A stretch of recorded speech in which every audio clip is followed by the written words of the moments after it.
Ťažko rozluštiteľné témy odľahčeným spôsobom od odborníkov s vášňou pre farmaceutické právo. Čo nás prekvapilo? O čom by ste určite mali vedieť a čo nás pri čítaní zákona rozosmialo? Vítajte pri počúvaní podcastu Pharma Update. Budeme sa snažiť vás neuspať, ale naopak inšpirovať naším pohľadom na vec.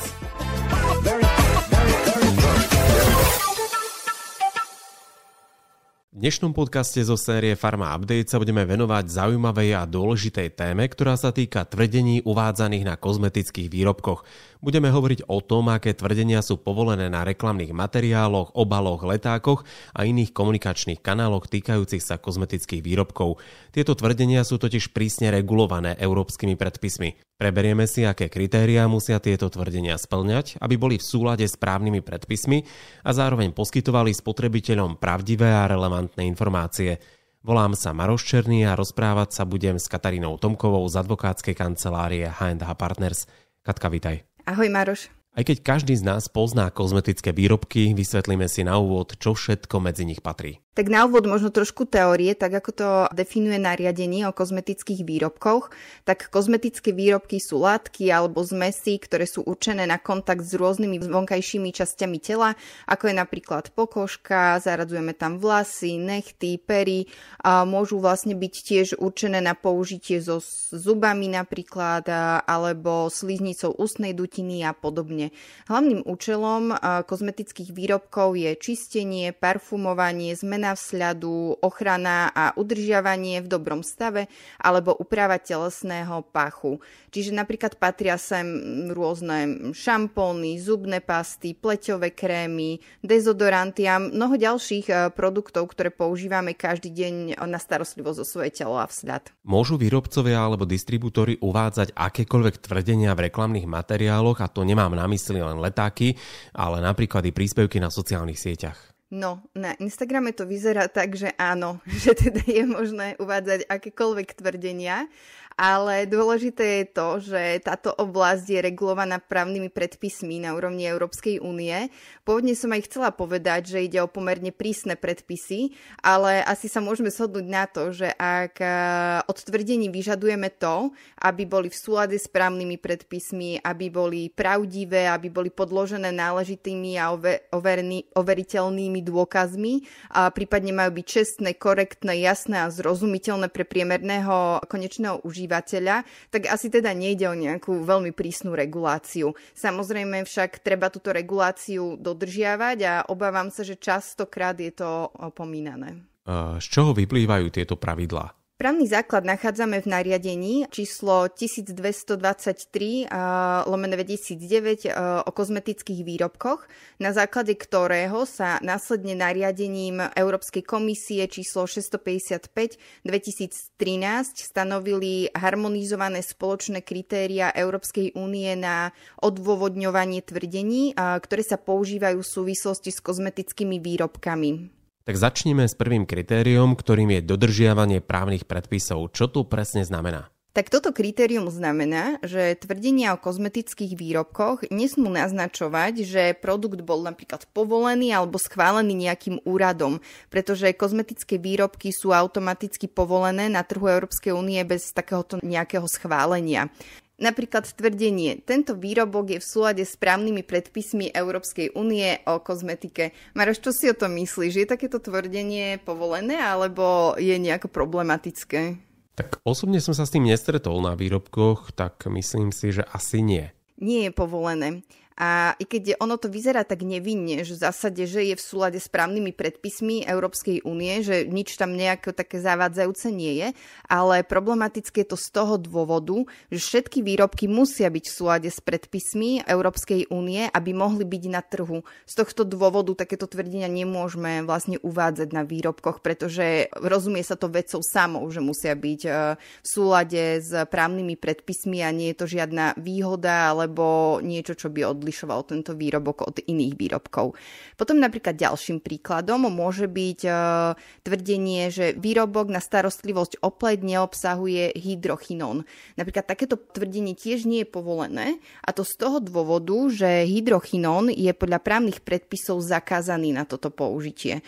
Čiže nemôžeme vlastne používať nejaké tvrdenia, ak vieme, že daná látka je zakázaná. To dáva zmysel. A čo kritérium pravdivosti? Ako sa zabezpečuje, že tvrdenia sú pravdivé? Tvrdenia musia byť založené na pravdivých a hlavne relevantných informáciách. Napríklad tvrdenie, ak uvádzame, že kozmetický výrobok je bez silikónu, tak to musí byť pravda a výrobok nesmie obsahovať žiaden silikón.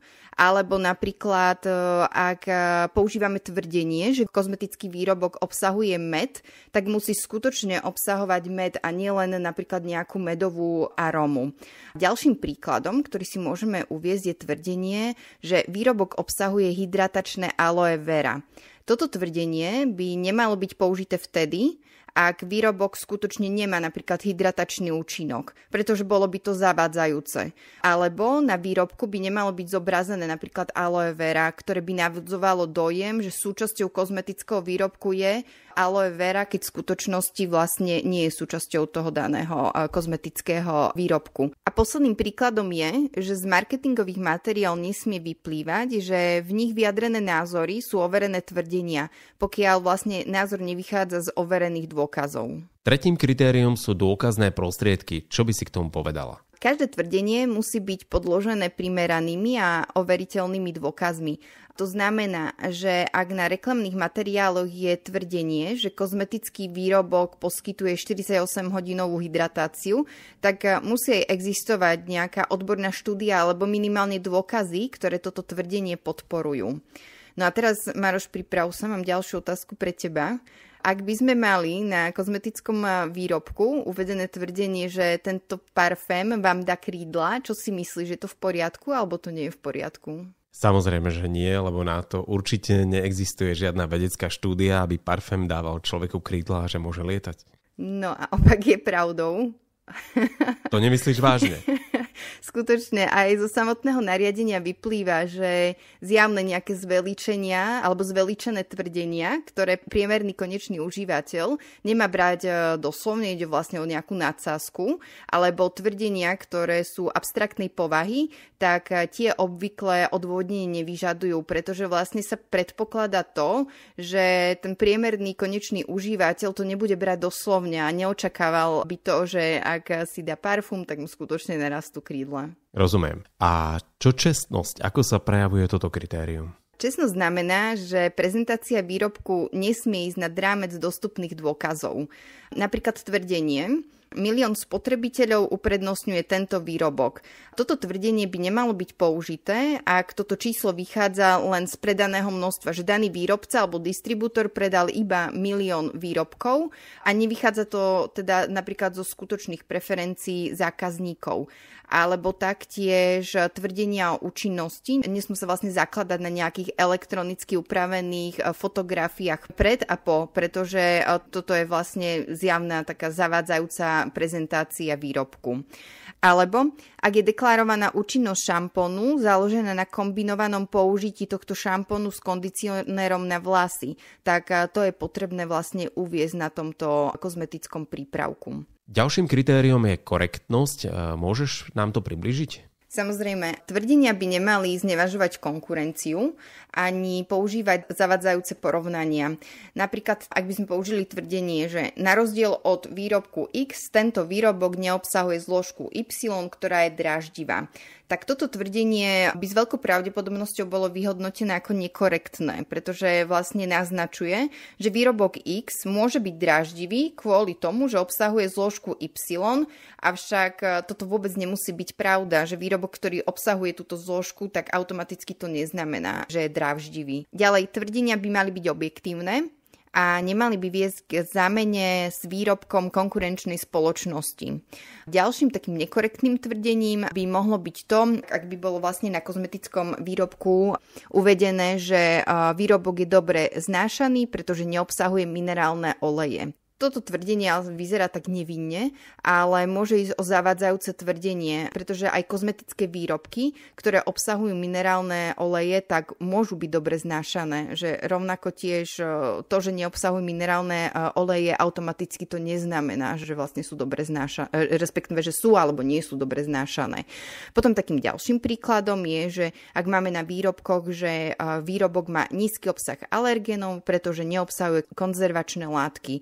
Rovnako toto tvrdenie by mohlo byť vyhodnotené ako nekorektné, pretože toto tvrdenie predpokladá, že ak výrobok obsahuje konzervačné látky, tak tie sú alergénne, čo vlastne nemusí byť pravda. Posledné kritérium je informované rozhodovanie. Čo to znamená pre spotrebiteľov? Tak vlastne k tomu iba stručne, že toto kritérium znamená, že tvrdenia by mali byť jasné, mali by byť zrozumiteľné, aby spotrebitelia mohli urobiť informované rozhodnutia.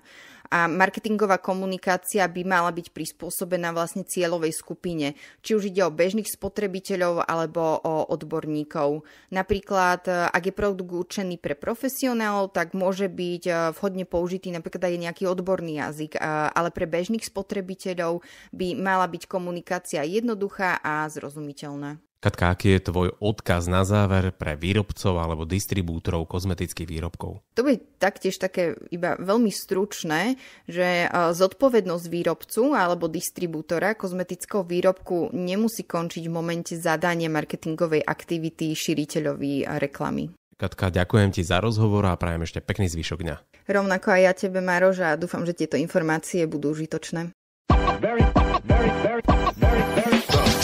Pochválne reakcie, ale aj odlišné názory či výzvy na diskusný fight smelo posielajte advokátskej kancelárii H&H Partners, a to e-mailom na adresu office@hpartners.eu. Viac o našich sympatických právnických úchylkách pre všetko, čo sa týka liekov, zdravotníckych pomôcok či marketingu vo farmabiznise nájdete na našom webe hpartners.eu.